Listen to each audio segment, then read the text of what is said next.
वाला था कि मोदी साहब जो हैं वो तकरीबन 3 सेमीकंडक्टर प्रोजेक्ट्स जो हैं जो कि 1.25 लाख करोड़ के हैं उनका इफ्तिताह कर रहे हैं। कह रहे हैं ना, हब बनेगा, हाँ जी। सेमीकंडक्टर हब बनेगा। ये चाइना के बाद अब नेक्स्ट बिग जो सेमीकंडक्टर जाइंट बनना है वो इंडिया नहीं बनना है।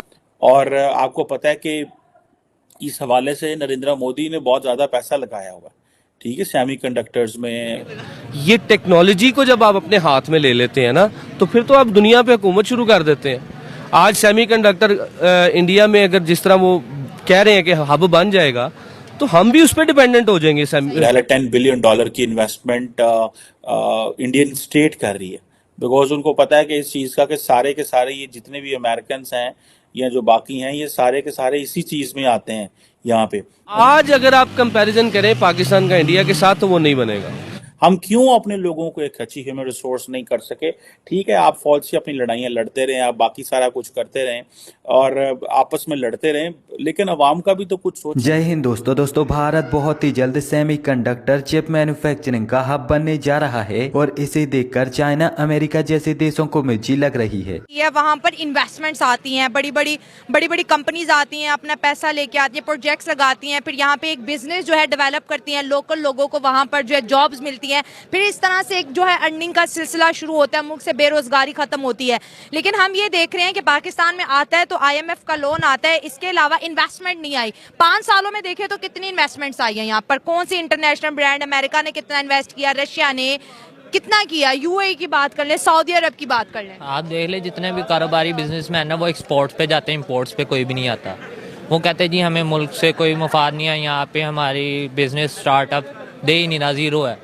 तो आप मैं मिसाल देखता हूँ, अक्सर बात होती है हमारे यार दोस्तों में बिज़नेस की, तो आप ईरान जैसे मुल्क को देख ले जिस पे सेंक्शंस है अमेरिका की, वो अपनी जनरेट करता है सारी इनकम, टोटली उसकी फैक्ट्री अपनी, उसके लोकल प्रोडक्शंस है।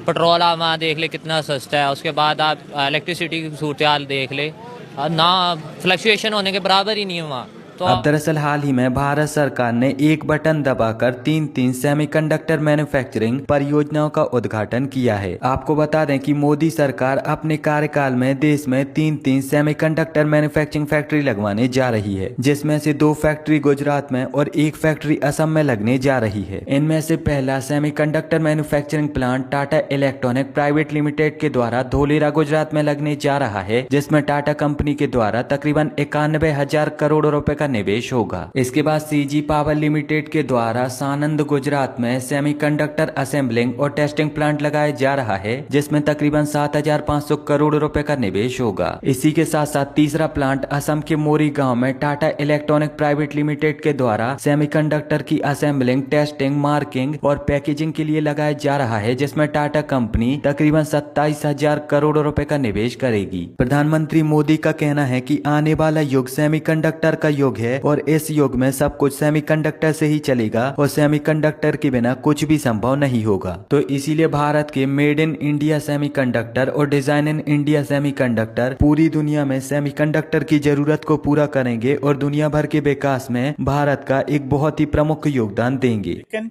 इंडिया जो चीज़ प्रोजेक्ट कर रहा है इंटरनेशनल कम्युनिटी को, या बता रहा है कि उनकी जो इकोनॉमी है वो प्राइम मिनिस्टर मोदी जो है उसने बड़ी ट्रांसफॉर्मेशन ले आए हैं।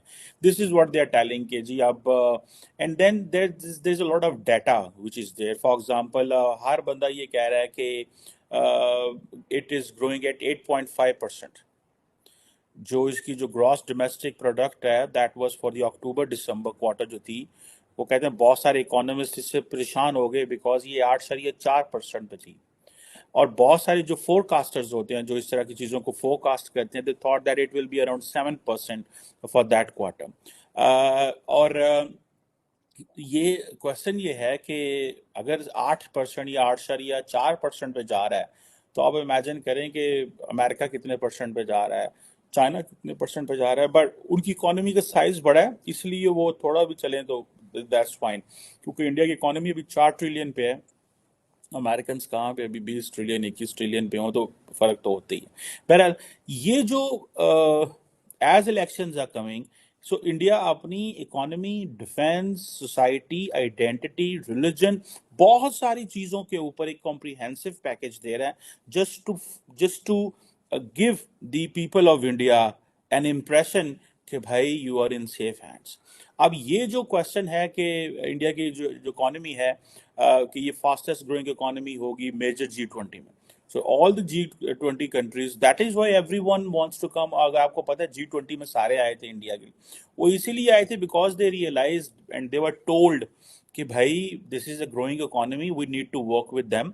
और जीडीपी ग्रोथ रेट जो है ये 8% पे अभी जैसे चला गया है, और ये मार्च 2024 तक भी 8% तक रहेगा, और ये 7% से ऊपर है। और मूडीज की रेटिंग्स हों या बाकी जो इंटरनेशनल क्रेडिट रेट जो एजेंसीज होती हैं, एक और ब्रोकरेज हाउस जेफरीज जो है, वो कहते हैं जी third largest economy by 2027। This is what Jefferies are saying, और ये उन्होंने लास्ट डेकेड में प्रिडिक्ट किया था, नॉट नाउ।